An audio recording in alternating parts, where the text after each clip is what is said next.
بسم اللہ الرحمن الرحیم۔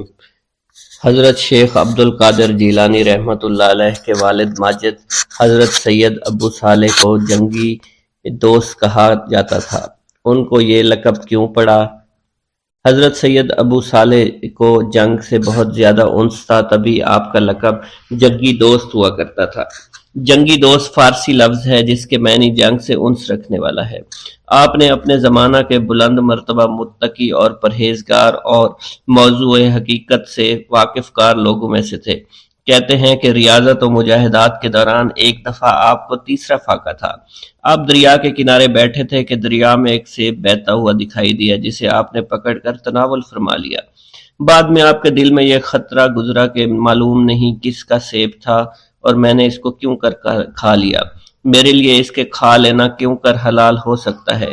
یہ خیال پیدا ہوتے ہی آپ اپنا قصور معاف کرانے کے لیے مالک سیب کی جستجو میں دریا کے کنارے کنارے چلے۔ غرض اس دریا کے کنارے کئی روز کے متواتر سفر کے بعد آپ کو آب رواں کے قریب ایک نہایت عظیم الشان عمارت ملی، جس میں ایک بہت وسیع باغ تھا۔ اس باغ میں سیب کا ایک بہت بڑا درخت بھی نظر آیا، جس کی شاخیں میووں سے لدی ہوئی تھی، سطح آب پر پھیلی ہوئی تھی۔ ان شاخوں سے پختہ سیب ٹوٹ ٹوٹ کر پانی میں گر رہے تھے۔ آپ کو یقین ہو گیا کہ جو سیب آپ نے تناول فرمائے ہیں یہ اسی کا درخت ہے۔ چنانچہ آپ نے مالک باغ کے متعلق دریافت کیا۔ تحقیقات کے بعد معلوم ہوا کہ اس باغ و محل کے مالک حضرت سید عبداللہ صومعی رحمۃ اللہ علیہ ہیں۔ آپ ان کی خدمت میں حاضر ہوئے اور سارا ماجرا عرض کر کے معافی کی درخواست طلب کی۔ حضرت عبداللہ تاڑ گئے کہ یہ شخص بندگان خدا میں سے ہے۔ فرمایا 12 برس ہماری خدمت میں رہو تب وہ معاف ہوگا۔ آپ نے بصر و چشم منظور فرما لیا۔ 12 سال کی مدت ختم ہوئی تو حضرت عبداللہ صومعی نے فرمایا ایک خدمت اور ہے، اسے بھی انجام دے لو، تب سے معاف کروں گا۔ وہ یہ ہے کہ میری ایک لڑکی ہے جس میں 4 عیب ہیں، آنکھوں سے اندھی ہے، کانوں سے بہری ہے، ہاتھوں سے لجی ہے اور پاؤں سے لنگڑی ہے۔ اس عاجزہ کا نکاح قبول کرو اور بعد نکاح 2 سال ہماری خدمت میں رہو تاکہ اس نکاح کا نتیجہ ایک فرزند کی صورت میں اپنی آنکھوں سے دیکھ لو۔ اس کے بعد جہاں جی چاہے چلے جانا۔ آپ نے اسے قبول فرما لیا۔ جب نکاح کے بعد صاحبزادی کا سامنا ہوا تو کیا دیکھتے ہیں اس کے تمام اعضاء صحیح و سالم ہیں۔ اس کے حسن و جمال کے آگے 14ویں رات کا چاند بھی شرماتا ہوگا۔ آپ نے اس کو خلاف حلیہ پا کر تمام شب اس سے کنارہ کشی اختیار کی۔ دوسرے دن صبح کو حضرت عبداللہ صومعی رحمۃ اللہ علیہ نے فراست سے سارا حال دریافت فرمایا۔ ابو صالح کو کہا میں نے اپنی لڑکی کو جو صفات تم سے بیان کی تھی وہ سب منو ان صحیح ہے۔ نامحرم کے لیے اس کی آنکھیں اندھی ہیں، غیر حق بات سننے کے لیے اس کے کان بہرے ہیں، نامحرم کے لیے اس کے ہاتھ لجے ہیں اور تمہارے حکم کے خلاف قدم اٹھانے کے لیے اس کے پاؤں لنگڑے ہیں۔ اس توجیہ کو سن کر حضرت ابو صالح جنگی دوست نے اپنی بیوی کی بڑی قدر و منزلت آپ کے دل میں پیدا ہوئی اور دونوں باخوشی رہنے لگے۔ حضرت ابو صالح جنگی دوست کو جنگ سے بے حد رغبت تھی، اس لیے آپ کا نام جنگی دوست مشہور ہو گیا۔ اس توجیہ کو سن کر حضرت ابی صالح جنگی دوست کے قلب میں اپنی بیوی کی بہت قدر و منزلت ہوئی اور ہنسی خوشی رہنے لگے۔ حضرت ابو صالح ابتدا سے لے کر اوسط عمر تک بالکل لاولد رہے۔ آخری عمر میں آ کر اولاد پیدا ہوئی۔ آپ کی والدہ ماجدہ کی کنیت ام الخیر تھی، لقب ام الجبار، نام فاطمہ تھا۔ سید عبداللہ صومعی کی دختر تھی۔ 60 سال کی عمر میں حضرت شیخ عبد القادر جیلانی آپ کے بطن سے تولد ہوئے۔ میرا یہ قدم تمام اولیاء کرام کی گردن پر ہے۔ ایک مرتبہ محلہ حلبہ میں اپنے مہمان خانے میں واعظ فرماتے ہوئے حضور سیدنا غوث اعظم پر اچانک حالت کشف طاری ہوئی۔ آپ رحمت اللہ علیہ نے فرمایا میرا یہ قدم ہر ولی اللہ کی گردن پر ہے۔ یہ ارشاد سن کر تمام اولیاء اللہ نے اپنی گردنیں جھکا دیں۔ صلحائے امت نے اس کی توضیح فرمائی ہے کہ آپ رحمت اللہ علیہ کے عہد مبارک اور بعد میں قیامت تک آپ کی عطا کے بغیر ولی اللہ ولایت کے درجے پر فائز نہیں ہو سکتا۔ سلطان الہند حضرت خواجہ معین الدین چشتی المعروف خواجہ غریب نواز اس وقت خراسان کے پہاڑوں پر مجاہدات میں مشغول تھے۔ انہوں نے بھی حضور سیدنا غوث اعظم کا ارشاد گرامی سن کر اپنی گردن جھکا دی اور یوں عرض گزار ہوئے، آپ کے قدمین شریفین میرے سر اور میرے آنکھوں پر ہیں۔ حضور سیدنا غوث اعظم فرماتے ہیں کہ میں 10 برس کی عمر میں اپنے شہر کے مکتب میں حصول علم کے لیے جایا کرتا تھا۔ اس وقت میرے ساتھ ملائکہ بھی ہوتے تھے جو میرے آگے پیچھے میری حفاظت کے لیے چلتے تھے۔ جب میں مدرسہ پہنچتا تو یہ منادی کرتے تھے، اللہ کے ولی کے لیے جگہ خالی کر دو، چنانچہ وہ میرے لیے جگہ خالی کر دیتے تھے۔ ایک مرتبہ میں نے ایک ایسے شخص کو دیکھا جس نے فرشتوں کی آواز سن کر کہا، جس میں کوئی مزاحمت نہ ہوگی، کہ یہ ایک نہایت معزز گھرانے کا فرد ہے اور عن قریب اس کو وہ عظمت حاصل ہوگی جس میں کوئی مزاحمت نہ ہوگی، اور اس کو ایسا قرب نصیب ہوگا کہ اس کو کوئی فریب نہ دے سکے گا۔ پھر 40 برس بعد میں نے اس شخص کو پہچانا، وہ شخص ابدالوں میں سے تھا۔ حضرت شیخ ابو سعود احمد بن بکر حریمی سے مروی ہے کہ حضور سیدنا غوث اعظم نے فرمایا کہ میں 55 سال تک تنہا عراق کے بیابانوں میں پھرتا رہا، میں لوگوں کو نہ جانتا، لوگ مجھے نہ جانتے۔ اسی دوران میرے پاس رجال الغیب اور جنات تشریف لاتے جنہیں میں طریقت اور اصول کی تعلیم دیتا تھا۔ ابتدا میں جب میں عراق میں داخل ہوا تو حضرت خضر میرے ہم سفر بنے، اور بعد میں اس وقت ان کو پہچانتا نہ تھا، اور اس کے ساتھ میرا معاہدہ ہوا کہ میں ان کے کسی حکم کی خلاف ورزی نہیں کروں گا۔ ایک مرتبہ انہوں نے مجھے ایک جگہ بیٹھنے کا حکم دیا اور میں اس جگہ 3 سال تک بیٹھا رہا۔ سال میں ایک مرتبہ حضرت خضر میرے پاس تشریف لاتے، فرماتے کہ یہی تیرا مقام ہے جہاں تجھے پہنچایا گیا ہے۔ اس عرصہ کے دوران تمام نفسانی خواہشات مجھ پر انسانی شکل میں وارد ہوئیں، لیکن اللہ عز و جل نے مجھے ہر موقع پر استقامت عطا فرمائی اور مجھے ان خرافات سے بچائے رکھا۔ ابتدا میں میرا نفس مجاہدہ کا کوئی طریقہ اختیار کرتا تو میں اس پر قائم ہو جاتا اور کسی چیز کو قبول نہ کرتا تھا۔ ایک طویل مدت تک اپنا گلا گھونٹتے ہوئے میں مدائن کے جنگلوں میں مجاہدات میں مشغول رہا۔ حضور سیدنا غوث اعظم فرماتے ہیں کہ میں نے اپنے نفس کو مختلف مجاہدوں، مختلف ریاضتوں اور مختلف مشقتوں میں ڈالے رکھا۔ 1 سال تک میں گری ہوئی چیزیں اٹھا کر کھاتا رہا، دوسرے سال پانی پر گزارا کیا، اور تیسرے سال نہ میں نے کچھ کھایا، نہ پیا اور نہ ہی سویا۔ ایک مرتبہ شدید سردی کی وجہ سے میں ایوان کسریٰ کے کھنڈرات میں سویا تو رات بھر میں 40 مرتبہ طبیعت خراب ہوئی۔ حضور سیدنا غوث اعظم فرماتے ہیں، ہر سال ایک بزرگ آتے اور وہ مجھے جبہ دے کر چلے جاتے۔ اسی طرح میں نے بے شمار طریقوں سے دنیا اور نفس سے چھٹکارا پانے کی کوشش کی۔ لوگ مجھے دیوانہ سمجھتے تھے۔ میں برہنہ جسم جنگلوں میں چلا جاتا اور کانٹوں پر لوٹتا شور مچاتا تھا۔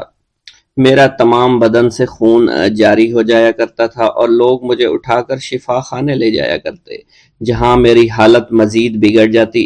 ایک وقت ایسا بھی آیا جب مجھ میں اور مردہ میں کوئی فرق نہ تھا۔ لوگ کفن لے کر آئے، غسال کو بلوایا کہ وہ مجھے غسل دے دیں۔ ابھی انہوں نے مجھے غسل دینے کے لیے تختہ پر ڈالا ہی تھا کہ میری حالت درست ہو گئی۔ میں اٹھ کھڑا ہوا۔ طریقت کی ان پرخطر راہوں میں نہ تو میں کبھی خوف زدہ ہوا اور نہ کبھی میرا نفس مجھ پر غلبہ پا سکا، اور نہ ہی دنیا کی آرائش مجھے حیران کر سکی۔ حضور سیدنا غوث اعظم فرماتے ہیں، شیطان نے میرے گرد بے شمار جال بچھائے۔ جب میں نے اس سے کہا کہ یہ کیا ہے تو اس نے کہا، یہ دنیاوی چیزیں ہیں اور میں ان جالوں سے تم جیسوں کو شکار کرتا ہوں۔ میں نے 1 سال تک شیطان کا مقابلہ کیا، اس کے بچھائے ہوئے تمام جالوں کو ختم کر دیا۔ اس کے بعد میرے سینے کو کھول دیا گیا اور مجھ پر بے شمار خلائق ظاہر ہوئے۔ حضور سیدنا غوث اعظم فرماتے ہیں، میں نے دریافت کیا کہ یہ علائق کیسے ہیں؟ جواب ملا کہ یہ خلق کے اسباب ہیں جو تم سے ملے ہوئے ہیں۔ میں سال بھر ان کی جانب متوجہ رہا، یہاں تک کہ وہ مجھ سے جدا ہو گئے۔ جب مجھ پر میرا باطن ظاہر کیا گیا تو میں نے اپنے قلب کو بہت سے علائق سے ملوث پایا۔ میں نے دریافت کیا کہ یہ علائق کیا ہیں؟ جواب ملا، یہ تمہارے ارادے، تمہارے اختیارات ہیں۔ چنانچہ 1 سال تک ان کی جانب متوجہ رہا کہ وہ مجھ سے دور ہو گئے۔ میرا قلب ان تمام غلاظتوں سے نجات پا گیا۔ پھر مجھ پر میرے نفس کو ظاہر کیا گیا، میں نے اس کا مشاہدہ کیا، مجھے معلوم ہوا اس کے ساتھ کچھ امراض اور بھی ہیں اور نفس کی خواہشات زندہ ہیں، نفس کا شیطان سرکش ہے۔ چنانچہ میں نے سال بھر پھر توجہ دلائی اور میرے نفس کے تمام امراض سرے سے ہی ختم ہو گئے، اور اس کے شیطان نے کلمہ پڑھ لیا، اور پھر میرے تمام امور اللہ کے لیے ہو گئے اور میں اپنی ہستی سے باہر نکل آیا۔ حضور سیدنا غوث اعظم فرماتے ہیں، پھر میں توکل کے دروازے پر آیا تاکہ میرا مقصد پورا ہو، لیکن جب میں نے توکل کے دروازے پر پہنچا تو بے شمار لوگ موجود تھے۔ میں اس ہجوم کو چیرتا ہوا آگے بڑھا اور شکر کے دروازے پر پہنچ گیا، یہاں پر بھی لوگوں کا جمع غفیر موجود تھا، اسے بھی چیرتا ہوا آگے بڑھا اور مشاہدہ کے دروازے پر پہنچ گیا اور یہاں پر موجود ہجوم کو چیرتا ہوا اندر داخل ہوا، حتیٰ کہ سب سے آخر میں مجھے فقر کے دروازے پر لایا گیا۔ فقر کا دروازہ خالی تھا۔ جب اس دروازہ میں میں داخل ہوا تو دیکھا جن جن چیزوں کو میں نے ترک کیا تھا وہ سب یہاں موجود تھیں۔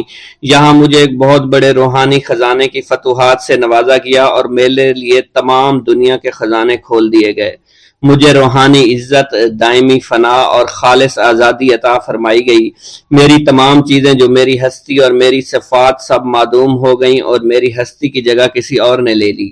حضرت شیخ ابو سعید مخزومی نے حضور سیدنا غوث اعظم کو خرقہ خلافت سے نوازا اور فرمایا، اے عبد القادر، یہ وہ خرقہ ہے جو حضور نبی کریم صلی اللہ علیہ وسلم نے حضرت سیدنا علی المرتضیٰ کو عطا فرمایا، اور حضرت سیدنا علی المرتضیٰ نے یہ خرقہ حضرت خواجہ حسن بصری کو عطا فرمایا تھا، جس سے ہوتا ہوا یہ خرقہ مجھ تک پہنچا، اور یہ تمہاری امانت تھی جو میں نے تم تک آج پہنچا دی ہے۔ حضور سیدنا غوث اعظم نے جب خرقہ مبارک کو زیب تن کیا تو آپ پر بے شمار انوار و تجلیات کی بارش ہونا شروع ہو گئی۔ حضور سیدنا غوث اعظم نے حضرت شیخ ابو سعید مخزومی کے مدرسہ میں تدریسی فرائض سر انجام دینا شروع کر دیے۔ آپ کے لیے فی الحال تدریسی مصروفیات کے علاوہ کوئی کام نہ تھا۔ آپ کی شبانہ روز کی محنت سے آپ کے نام کا شعرہ کچھ ہی دنوں میں سارے بغداد میں پھیل گیا۔ طلبہ دور دراز کے علاقوں سے علم کے حصول کے لیے آنے لگے۔ طلبہ کی تعداد جب مزید بڑھنا شروع ہو گئی تو ارد گرد کے کئی مکانات کو خرید کر مدرسہ میں داخل کر لیا گیا۔ کتب سیر میں منقول ہے کہ 528 ہجری میں آپ مدرسہ نظامیہ کی وسیع عمارت تعمیر فرما چکے تھے۔ اس مدرسہ کی تعمیر میں آپ نے بحیثیت مزدور بھی حصہ لیا تھا۔ حضرت شیخ ابو الخشاب سے مروی ہے کہ میں جوانی میں جب علم نحو پڑھ رہا تھا تو لوگوں نے مجھے حضور سیدنا غوث اعظم کے پاس جانے کا مشورہ دیا، اور اس کی وجہ سے مجھے بھی اشتیاق ہوا کہ میں آپ کا واعظ سنوں۔ ایک مرتبہ کچھ لوگوں کے ہمراہ آپ کی مجلس میں دوستوں کے ہمراہ حاضر ہوا۔ آپ نے میری جانب توجہ کرتے ہوئے فرمایا، ہماری صحبت اختیار کر لو۔ چنانچہ میں نے آپ کے فرمان کے مطابق آپ کی صحبت کو اختیار کر لیا۔ آپ نے مجھے علم نحو کے علاوہ علوم عقلیہ اور تقلد حاصل کیے جس سے مجھے کوئی واقفیت پہلے نہیں تھی۔ 1 سال کے عرصہ میں آپ کی نظر کرم سے میں نے وہ علوم حاصل کر لیے جو گزشتہ اتنی عمر گزارنے کے باوجود بھی مجھے حاصل نہیں ہوئے تھے۔ منقول ہے حضرت شیخ بقا بن بطو، شیخ علی بن ہیتی اور شیخ کیلوی جب حضور سیدنا غوث اعظم کے مدرسہ میں آتے تو جھاڑو دیا کرتے تھے اور چھڑکاؤ کرتے تھے، لیکن آپ کی اجازت کے بغیر کبھی اندر داخل نہ ہوتے تھے۔ اجازت ملنے کے بعد آپ حضرات اندر داخل ہوتے اور اجازت ملنے پر ہی بیٹھتے تھے۔ آپ سے امان طلب کرتے اور امان مل جانے کے بعد مؤدب ہو کر بیٹھ جاتے۔ جس وقت آپ کہیں جانے کا ارادہ کرتے تو یہ حضرات سواری کے ہمراہ چلتے۔ آپ انہیں اس فعل سے منع فرمایا کرتے تھے اور کہتے تھے کہ ہمیں آپ کے ذریعے قرب الہی حاصل ہوا ہے۔ حضرت شیخ محمد قائل الادنیٰ سے مروی ہے کہ ایک مرتبہ حضور سیدنا غوث اعظم سے دریافت کیا گیا کہ آپ کی بزرگی اور عظمت کا راز کیا ہے۔ آپ نے فرمایا کہ میں کبھی جھوٹ نہیں بولتا اور کبھی کسی سے کذب بیانی نہیں کرتا۔ خطبہ کا آغاز حمد و ثنا سے کیا کرتے تھے۔ حضور سیدنا غوث اعظم کے صاحبزادے حضرت شیخ سید عبد الرحمن فرماتے ہیں کہ والد بزرگوار اپنے وعظ کے دوران الحمدللہ رب العالمین کہہ کر خاموش ہو جاتے اور دوبارہ کہہ کر سکوت فرماتے تھے، اور تیسری مرتبہ کہنے کے بعد کچھ دیر توقف فرماتے، اور آپ کی محفل میں تمام اولیاء حاضر و ناظر اور خاموش ہو جایا کرتے تھے۔ پھر آپ کی محفل میں اولیاء ملائکہ ایک کثیر تعداد میں آ جاتے جو محفل کے بعد نظر نہیں آیا کرتے تھے۔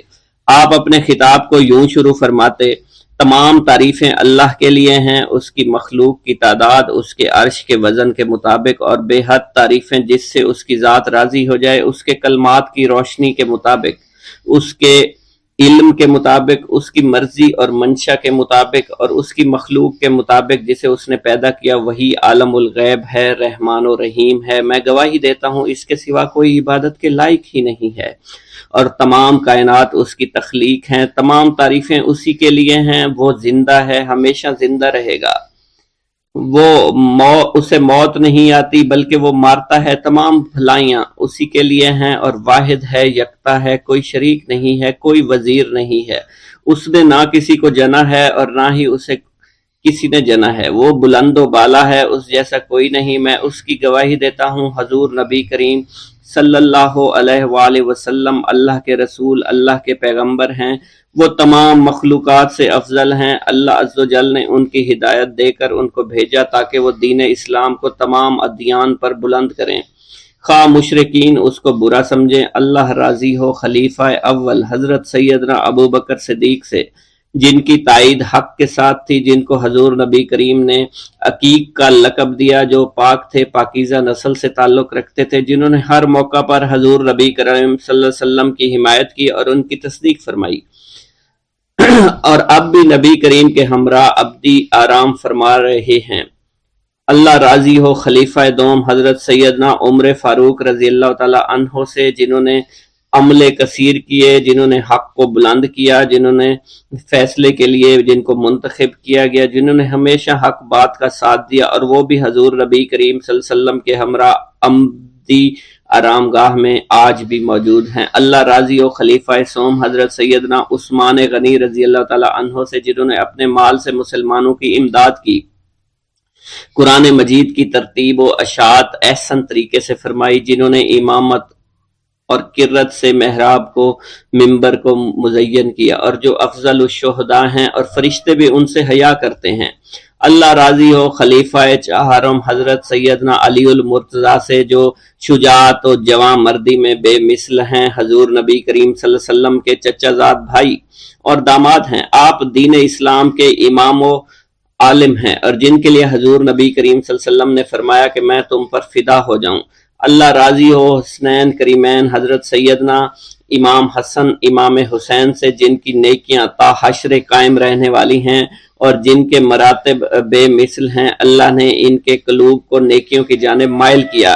اے اللہ، تو ہمارے رازوں اور دلی کیفیات سے واقف ہے، ہمیں ہر عمل کرنے اور برائی سے بچنے کی توفیق عطا فرما، اور ہمیں گناہوں کی لذت سے بچا، ہمیں اپنے ما سوا سے محفوظ رکھ اور اپنی مشغولیت عطا فرما۔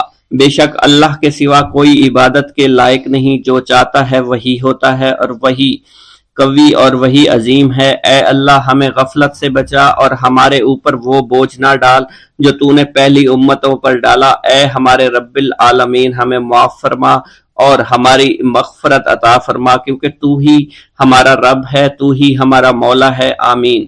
حضرت شیخ عبداللہ جبائی کا قول ہے کہ حضور سیدنا غوث اعظم رحمت اللہ علیہ نے مجھ سے ارشاد فرمایا کہ میرے نزدیک کھانا کھلانا اور حسن اخلاق افضل اور اعلیٰ ہیں۔ آپ کے پاس کبھی پیسہ نہیں ٹھہرا کرتا تھا، اگر صبح کے وقت آپ کے پاس 1000 دینار آ جاتے تو شام تک وہ غریبوں اور محتاجوں میں تقسیم ہو جایا کرتے تھے۔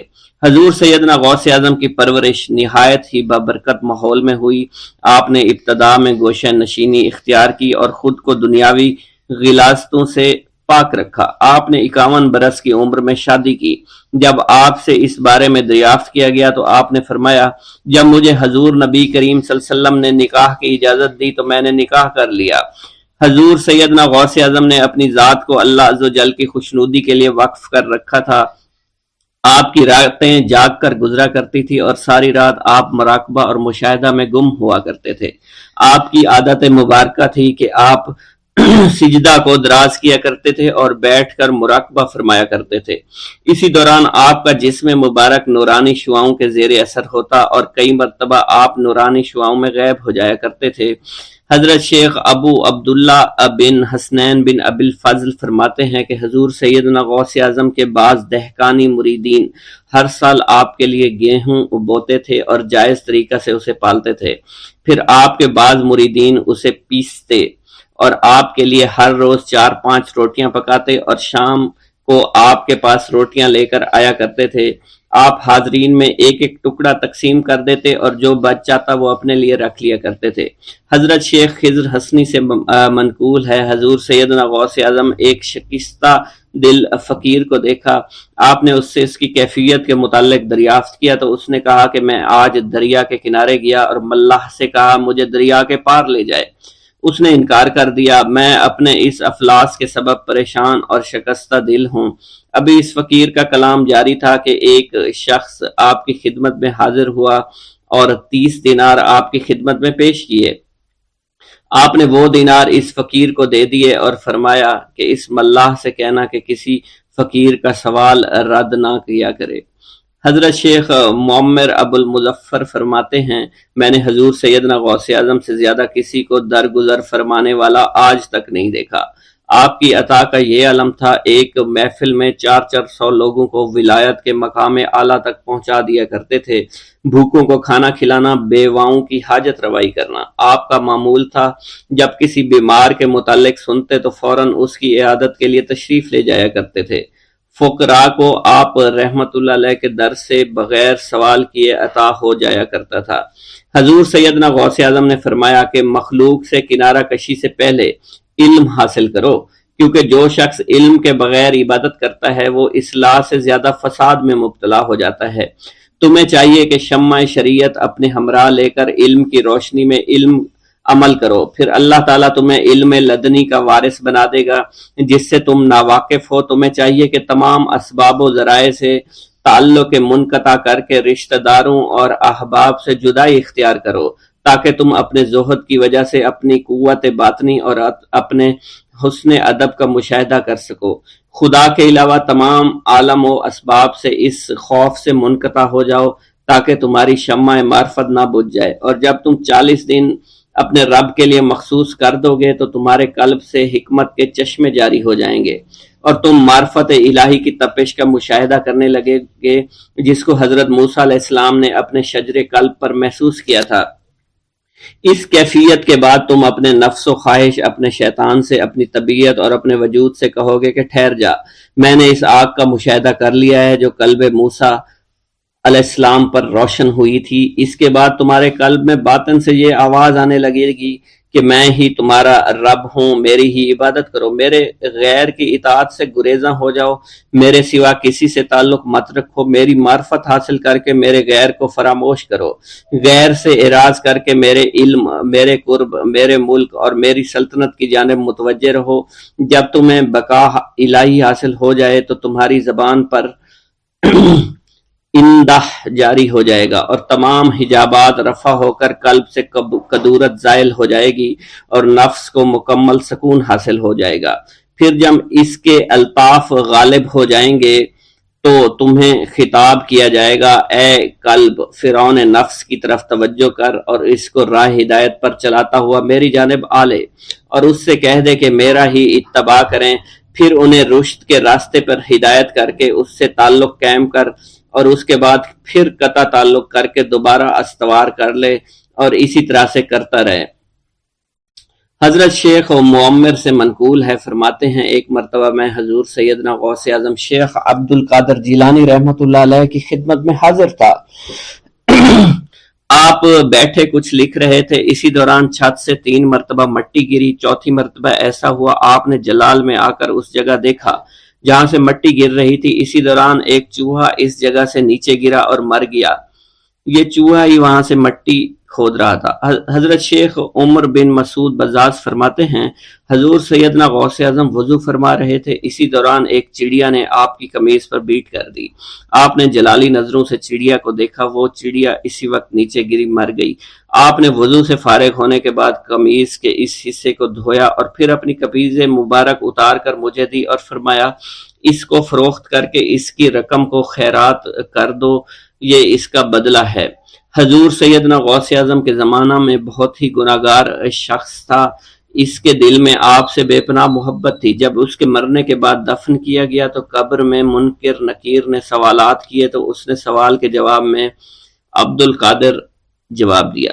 منکر نکیر نے اللہ کی بارگاہ میں اس کے جواب کو پیش کیا۔ حکم ہوا اگرچہ یہ بندہ فاسقوں میں سے ہے لیکن یہ میرے محبوب سید عبد القادر جو کہ صادقین میں سے ہیں ان سے محبت رکھتا ہے۔ بغداد کے محلہ باب العز کے قبرستان میں سے ایک قبر سے مردہ کے چیخنے کی آواز آنے لگی۔ لوگوں نے حضور سیدنا غوث اعظم کی خدمت میں عرض ہو کر عرض کیا، آپ نے دریافت کیا کیا صاحب قبر نے مجھ سے خرقہ پہنا؟ لوگوں نے عرض کیا ہمیں اس کا علم نہیں۔ آپ نے دریافت کیا کہ یہ میری محفل میں کبھی شریک ہوا؟ ہمیں اس کا علم نہیں۔ آپ نے پھر دریافت کیا کیا کبھی میرے پیچھے نماز پڑھی؟ نہیں معلوم۔ آپ نے مراقبہ فرمایا اور آپ کے چہرہ مبارک پر جلالیت کے آثار نمودار ہو گئے۔ بعد ازاں آپ نے چہرہ مبارک پر وقار ظاہر ہوا اور آپ نے فرمایا کہ اس شخص نے میری زیارت کی، مجھ سے حسن ظن رکھا، اسی وجہ سے اللہ نے اس پر رحم فرما دیا ہے، چنانچہ اس کے بعد کبھی قبر سے آواز نہیں آئی۔ منقول ہے حضرت شیخ ابو الحسن علی بن وہب ازجی بیمار ہو گئے، حضور سیدنا غوث اعظم عیادت کے لیے تشریف لائے تو آپ نے وہاں ایک قمری اور ایک کبوتری کو دیکھا۔ حضرت شیخ ابو الحسن نے آپ سے عرض کی کہ یہ کبوتری 6 ماہ سے انڈے نہیں دے رہی اور قمری 9 مہینے سے بول نہیں رہی۔ آپ نے کبوتری سے فرمایا تو اپنے مالک کو فائدہ پہنچا اور قمری سے فرمایا تو اپنے خالق کی تسبیح کر۔ چنانچہ قمری نے اسی وقت کوکو کرنا شروع کر دیا، یہاں تک کہ بغداد کے لوگ اس کی آواز سننے کے لیے جوق در جوق جمع ہونا شروع ہو گئے اور کبوتری نے بھی انڈے دے دیے اور ان سے بچے نکلے۔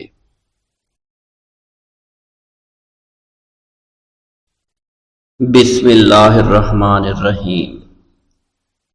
ناظرین گرامی، روایت میں آتا ہے کہ قطب الاقطاب حضرت شیخ عبد القادر جیلانی الحسنی والحسینی الجیلانی، حضرت غوث اعظم شیخ عبد القادر جیلانی رحمۃ اللہ علیہ جب نماز ادا کرتے تو بہت زار و قطار رویا کرتے، یعنی گریہ زاری کیا کرتے تھے۔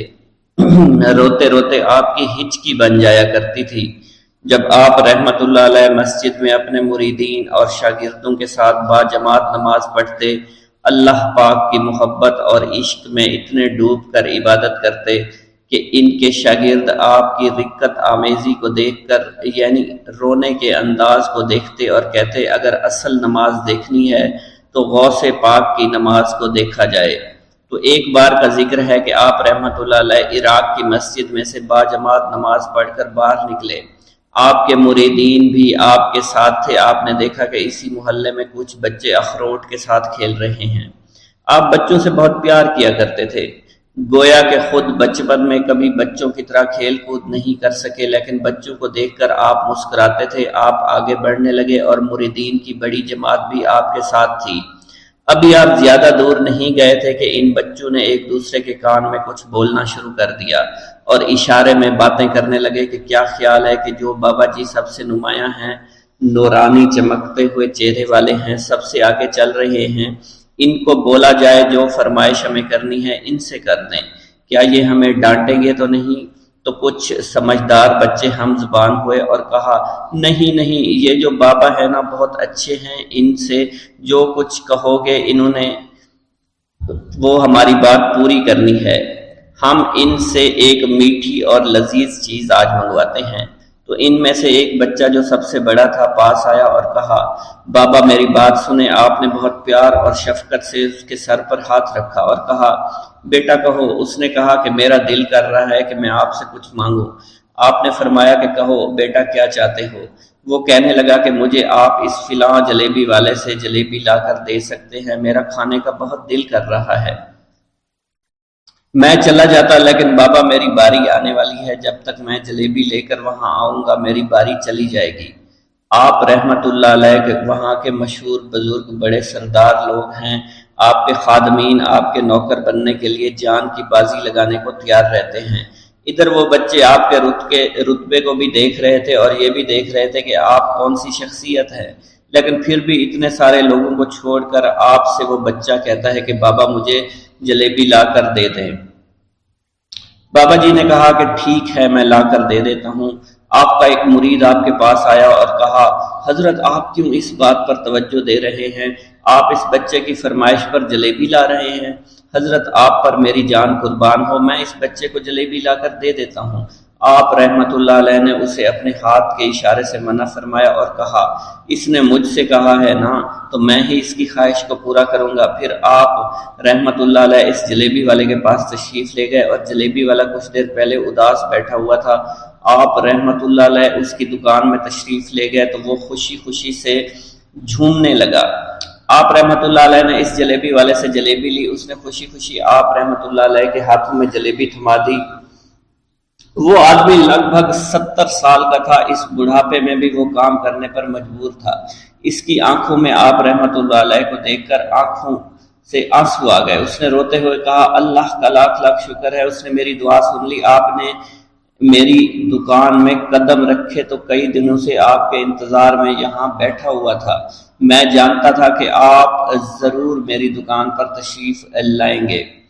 آپ رحمت اللہ علیہ نے فرمایا تمہیں کیسے پتا تھا کہ میں تمہاری دکان پر آؤں گا؟ وہ کہنے لگا کہ حضرت عرصہ ہوا ہے، کئی مہینوں سے میرا کاروبار نہیں چل رہا تھا، میرا کاروبار دن بدن ٹھپ ہوتا جا رہا تھا، فاقوں تک کی نوبت آ گئی تھی۔ مجھے اپنی فکر نہیں تھی لیکن اپنے چھوٹے چھوٹے بچوں کی تھی۔ اس بڑھاپے میں اللہ تعالیٰ نے اولاد تو دی لیکن ان کو پالنے کا کوئی بندوبست نہیں ہو رہا تھا۔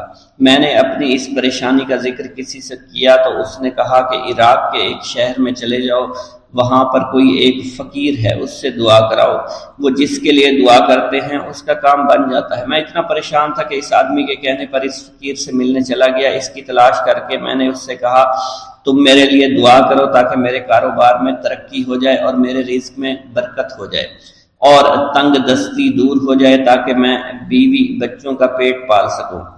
فقیر مجھے دیکھ کر کہنے لگا کہ تم پیران پیر غوث اعظم دستگیر رحمت اللہ علیہ کو نہیں جانتے؟ میں نے کہا میں نہیں جانتا۔ وہ کہنے لگا حیرت ہے کہ تمہیں یہ پتہ نہیں کہ تم ان کو جانتے ہی نہیں کہ ولیوں کے سردار ہیں۔ میں تو بہت چھوٹا سا فقیر ہوں، میری دعاؤں میں اتنا اثر نہیں کہ وہ غوث اعظم رحمت اللہ علیہ ہیں، جس کے لیے بھی دعا کریں اس کا بیڑا پار ہو جایا کرتا ہے، اور جب اس دور میں غوث پاک رحمت اللہ علیہ خود موجود ہے تو پھر ہمارا کیا مقام ہوگا ان کی دعا کے آگے؟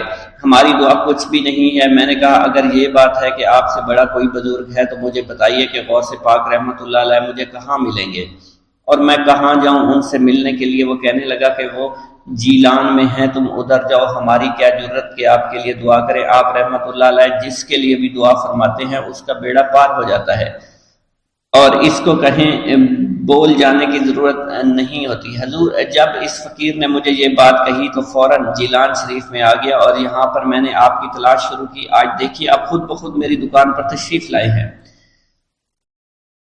اب دیکھیے کہ آپ کے آنے سے کیسا نور میری دکان میں آ گیا ہے۔ حضور میرے حق میں دعا فرما دیجئے، اللہ پاک میری زندگی کو آسانیاں عطا فرمائے، مجھے اپنی بیوی اور بچوں کی بہت فکر ہے۔ آپ رحمت اللہ علیہ نے فرمایا پریشان ہونے کی ضرورت نہیں، اللہ تعالیٰ سب معاملات ٹھیک فرما دے گا۔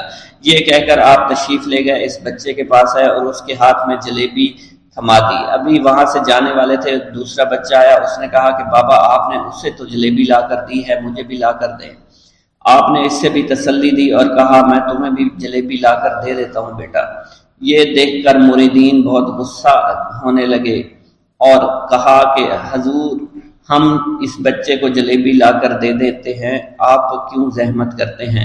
لیکن آپ نے فرمایا نہیں، یہ بچے مجھ سے کہہ رہے ہیں نا، میں ان کا نہیں ٹال سکتا۔ حضور آپ بہت مصروف شخصیت ہے، کیوں ان چھوٹے بچوں کی باتیں سن رہے ہیں؟ آپ نے ہاتھ کے اشارے سے انہیں روکا اور فرمایا اللہ تعالیٰ نے ہمیں جس کام کے لیے چنا ہے بس وہ کام ہی ہم کر رہے ہیں۔ تم لوگ اللہ پاک کی حکمت کو نہیں سمجھ رہے۔ پھر آپ جتنی بار وہ بچے آپ کو بھیجتے رہے، آپ رحمۃ اللہ علیہ ان کے لیے جلیبیاں لاتے رہے، حتیٰ کہ آخری بچے کو بھی آپ نے جلیبی لا کر دے دی اور وہ مزے سے کھانے لگے۔ جلیبی کھانے کے بعد وہ آپ کو دعائیں کرنے لگے اور کہا آپ بہت اچھے انسان ہیں، جیسا کہ آپ کے بارے میں ہم نے سنا تھا آپ ویسے ہی ہیں، آپ اخلاق کے بہت عمدہ ہیں، آپ کی سخاوت کے بارے میں ہم نے جتنا سن رکھا تھا آپ اتنے ہی سخی ہیں، ہم آپ سے بہت خوش ہوئے۔ آپ رحمت اللہ علیہ مسکرائے، بچوں کی خوشی دیکھ کر آپ کو دلی اطمینان ملا۔ اب ایک اور نماز کا وقت ہو رہا تھا، آپ نے مریدین سے کہا کہ چلو نماز پڑھنے کے لیے مسجد میں چلتے ہیں۔ وہ سب مل کر مسجد میں چلے گئے اور اللہ کی عبادت میں مصروف ہو گئے۔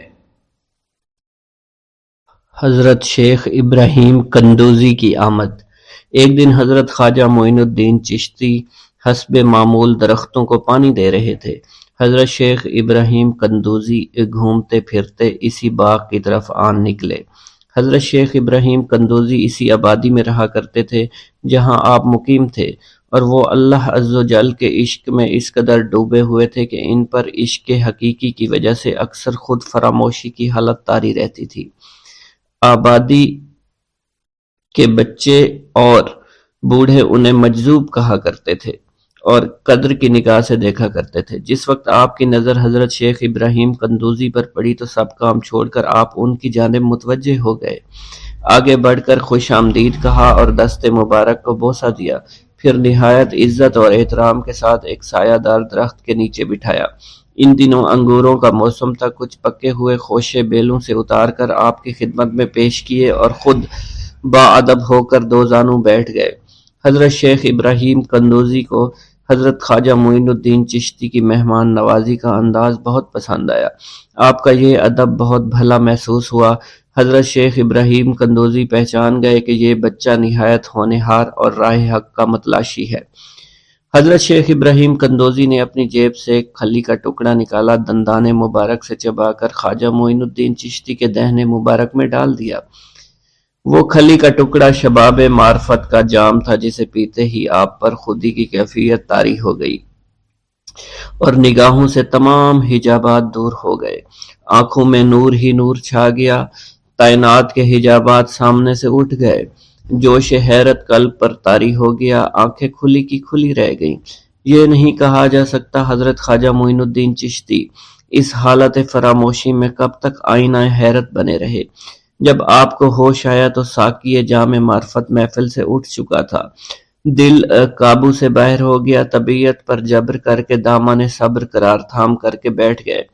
عشق میں صبر چونکہ انتہائی دشوار ہوتا ہے، لہٰذا حضرت خواجہ معین الدین چشتی کو بھی قرار نہ رہا، اور جو جلوہ آپ کو حضرت شیخ ابراہیم قندوزی دکھا چکے تھے، اس جلوہ کو دیکھنے کے بعد آپ خود پر ایک دیوانگی کی ایک کیفیت طاری ہو چکی تھی، اور دنیا اور دولت، دنیا سب حقیر اور بے وقعت دکھائی دینے لگی۔ آپ کے قلب میں عشق خداوندی جوش مارنے لگا اور قلب تمام دنیاوی آلائشوں سے پاک ہو گیا اور دنیا سے بے پرواہ ہو چکا تھا۔ جیسے جیسے وقت گزرتا گیا، حضرت خواجہ معین الدین چشتی کی دیوانگی اور وارفتگی بڑھتی چلی گئی۔ آپ نے حضرت شیخ ابراہیم قندوزی کے ہاتھوں جام معرفت پینے کے تیسرے دن ہی اپنی تمام املاک فروخت کر کے اس رقم کو راہ خدا میں خرچ کر دیا اور خود معمولی ساز راہ لیا اور اپنے وطن اور اپنے عزیز و اقارب اور رفقا کی محبت کو خیر باد کہہ کر چل دیے۔ محبوب حقیقی کے سچے عاشقوں کا یہ دستور رہا ہے کہ وہ قرب یار پانے کے لیے سب سے پہلے علوم ظاہری کا زینہ طے کیا کرتے ہیں، پھر عمل کی دشوار گزار منزلوں کو طے کر کے علوم باطنی سیکھتے ہیں، تب کہیں جا کر انہیں جلوہ محبوب دکھائی دیتا ہے۔ خواجہ معین الدین چشتی نے بھی اپنے مطلوب تک رسائی کے لیے یہی راستہ اختیار کیا۔ اس زمانہ میں ترکستان کی سرحد پر واقع سمرقند اور بخارا کے عظیم الشان دارالعلوم عالمگیر شہرت رکھتے تھے۔ مشرق و مغرب کے ہزاروں طلبہ ہر سال علم کی دولت سے مالا مال ہونے کے لیے ان دارالعلوم کا رخ کیا کرتے تھے۔ حضرت خواجہ معین الدین چشتی نے تحصیل علوم و فنون کے لیے سمرقند بخارا کا انتخاب کیا۔ بخارا پہنچ کر آپ علم حاصل کرنے میں مشغول ہو چکے تھے۔ اگرچہ حضرت خواجہ معین الدین چشتی کی صغیر سنی کی تعلیم کے متعلق کسی سوانح نگار نے قلم کو جنبش نہیں دی کہ والدین نے آپ کو گھر میں ابتدائی تعلیم دی تھی، مگر سادات خراسان کے مقتدر خاندانوں سے تعلق اور عارف و کامل صاحب فضل و باپ کی گود میں پرورش پانے والے حضرت خواجہ معین الدین چشتی بھلا کیوں کر ان پڑھ رہ سکتے تھے۔ حالات و واقعات کے سیاق و سباق میں غور کرنے سے معلوم ہوتا ہے کہ آپ نے اگرچہ زیادہ تعلیم تو نہیں، کم از کم قرآن مجید کی تعلیم اور علوم مروجہ کی ابتدائی کتابیں ضرور پڑھی ہوں گی، اور یہ بات بھی بعد از قیاس نہیں کہ قرآن مجید کے کچھ سپارے بھی حفظ کیے ہوں۔ بہرحال بخارا پہنچنے سے پہلے آپ نوشت خواندند سے واقف ضرور تھے۔ حضرت خواجہ معین الدین چشتی بخارا کے تمام علماء فضلاء کے حلقہ درس میں شریک ہوئے۔ تذکروں اور سوانح عمری کے مطالعہ سے یہ پتہ نہیں چلتا ہے کہ آپ نے کن کن اساتذہ کے سامنے زانوئے تلمند طے کیا، مگر آپ کے اساتذہ میں حضرت مولانا حسام الدین بخاری خصوصیت کے ساتھ قابل ذکر ہیں، جنہوں نے آپ کو دستار فضیلت عطا فرمائی۔ حضرت مولانا حسام الدین بخاری کی دستگاہ سے آپ نے علوم ظاہری کی تکمیل فرمائی۔ 23 سے 24 برس کی عمر میں علوم ظاہری کی تکمیل کے بعد صفائی قلب اور تزکیہ نفس کا ضروری سامان حضرت خواجہ معین الدین چشتی کو باہم پہنچ گیا تھا، مگر قلب جس تسکین کا متلاشی تھا وہ نصیب نہ ہوئی، اور جس محبوب کو جی بھر کر دیکھنے کی آرزویں دل میں چوٹکیاں لے رہی تھی، اس تک ابھی رسائی نہیں ہوئی تھی۔ عشق اور مشک چھپائے نہیں چھپتا، عشق کی آگ حضرت خواجہ معین الدین چشتی کے تن اور من کو جلا رہی تھی۔ تعلیم کی ہوا نے اس آگ کے شعلوں کو اور بھی تیز کر دیا، محبت کا ذوق بڑھ رہا تھا، عشق کے جذبات بھڑک رہے تھے۔ بالآخر جب بے قراری جنون کی حد کو پہنچی، آپ جانب عراق روانہ ہوئے۔ قصبہ سبحان پہنچ کر حضرت شیخ نجم الدین کبرا سے ملاقات ہوئی، اور 15 دن آپ نے حضرت شیخ نجم الدین کبرا کے ہاں قیام فرمایا۔ سبحان سے روانہ ہو کر سنجان سے روانہ ہو کر حضرت خواجہ معین الدین چشتی بغداد شریف روانہ ہو گئے۔ ان دنوں حضور سیدنا غوث اعظم قصبہ جبل میں تشریف فرما تھے۔ یہ قصبہ کوہ جودی کے دامن میں آباد تھا، جہاں طوفان نوح کے وقت حضرت نوح کی کشتی آ کر رکی تھی۔ آپ حضور سیدنا غوث اعظم کی صحبت اور زیارت سے مشرف ہوئے۔ اس وقت آپ کی ابتدائی حالت تھی۔ حضور سیدنا غوث اعظم نے آپ کے حق میں دعائے خیر فرمائی۔ اس وقت آپ کی ابتدائی حالت تھی۔